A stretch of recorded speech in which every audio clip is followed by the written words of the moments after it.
आच्छा खुलुमबाय दिनै जोंनि बर' हारिनि थाखाय मोनसे गोग्गाथाव सान दिनैनि सानावहाय जे बर'नि माखासे दोरोङारि आइटेमफोर जेरै जोंनि एंगारहायै बर'नि मोनसे हारिमुजों सोमोन्दो थानाय आर'नाइ नाफाम अनला ओंख्रि गोखा गोखै नारजि दोलो जौ गोरान जौ गिसि माइब्रा बिदै बे आयदाफोरखौ जोंनि बड' कालचार एन्ड हेरिटेज प्रिजार्भेसन बर्डआ GI टेग मोननो थाखाय भारत सरकारनाव एप्लाइ खालामदोंमोन।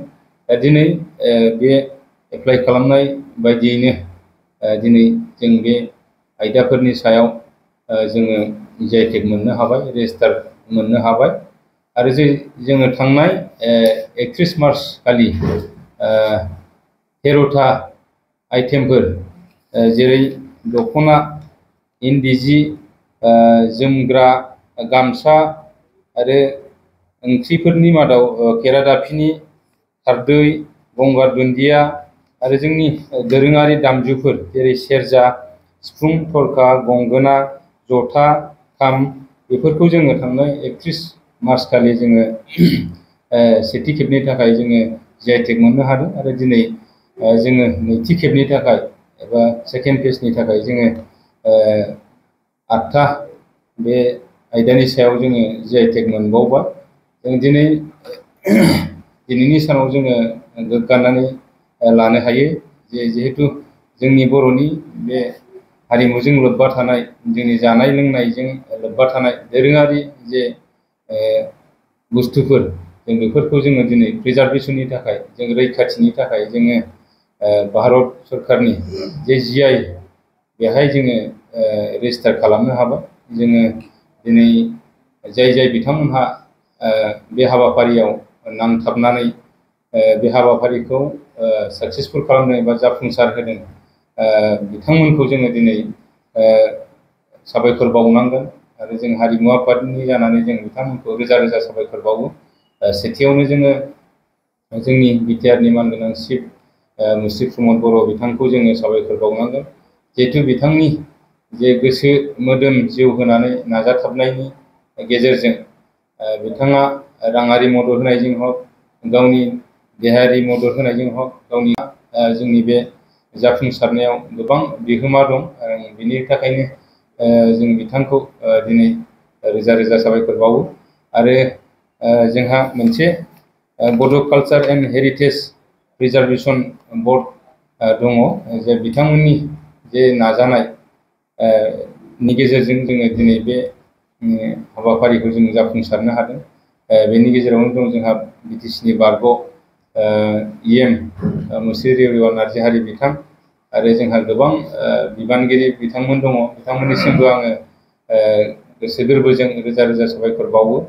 आरो जोंहा पुनेनि गणेश हेगमेरे होननाय एडभकेट दङ बिथाङा बे GI टेग मोननाय बेवहाय बिथांनि गोबां बिहोमा दं जों बिथांखौ बावनो हानाय नङा। बिथांनि नाजानाय बिथांनि मदद होनायाव बे जे जाफुंसारनाय बियो रोखा जानानै फैदों। जों ओंखायनो बिथांखौबो जोङो रोजा रोजा साबायखर बावो आरो गासैबो बे हाबाफारियाव आरो बे जाफुंसारनायाव जाय बिथांमोनहा खामानि मावदों बिथांमोननिसिमबो जोङो दुलाराय बर' हारिमु आफादनि जानानै रोजा रोजा साबायखर बावनायखौ जासिहरो। নমস্কাৰ ডাউহাৰু অটো এজেন্সীলৈ স্বাগতম। বাজাজৰ পৰা বাইক ল'বলৈ আগ্ৰহীসকলৰ বাবে ভাল খবৰ। কোকৰাঝাৰ চহৰৰ ডাউহাৰু অটো এজেন্সীয়ে আপোনাৰ বাবে 2ৰ পৰা 7 অক্টোবৰলৈ পূজা ধামাকা অফাৰৰ সৈতে মেগা লোন এক্সচেঞ্জ মেলা আয়োজন কৰিব।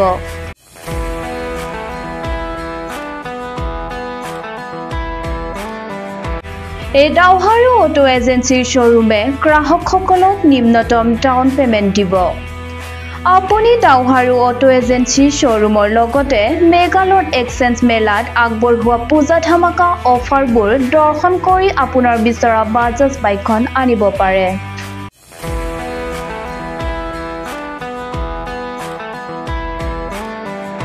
ডাউহাৰু অটো এজেন্সি শ্ব'ৰুমে বাজাজৰ বাইক চলাবলৈ ভাল পোৱা লোকসকলৰ বাবে বহুতো অফাৰ আনিছে।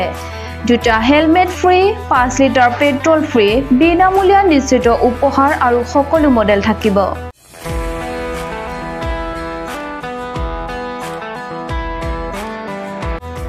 ইচ্ছামতে বাইক এখন ৰখাৰ সম্ভাৱনা আছে মাত্ৰ 500 টকা পৰিশোধ কৰি।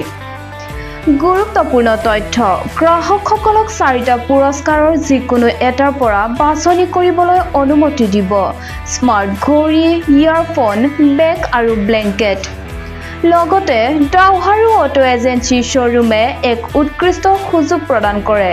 বাইক গ্ৰাহকসকলক এখন বিনামূলীয়া লটাৰী কনফাৰেন্স প্ৰেৰণ কৰা হ'ব আৰু যদি এই লটাৰীৰ সন্মিলনত আৰম্ভ হয় তেন্তে প্ৰথম পুৰস্কাৰ স্মাৰ্ট টিভি, দ্বিতীয় পুৰস্কাৰ ৱাশ্বিং মেচিন আৰু তৃতীয় পুৰস্কাৰ ৰেফ্ৰিজাৰেটৰ থাকিব।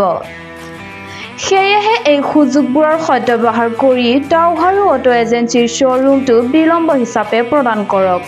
অধিক বিৱৰণৰ বাবে 8822018193 600003 99187 আপুনি বিচৰা এক নম্বৰলৈ বাৰ্তা প্ৰেৰণ কৰিব পাৰে।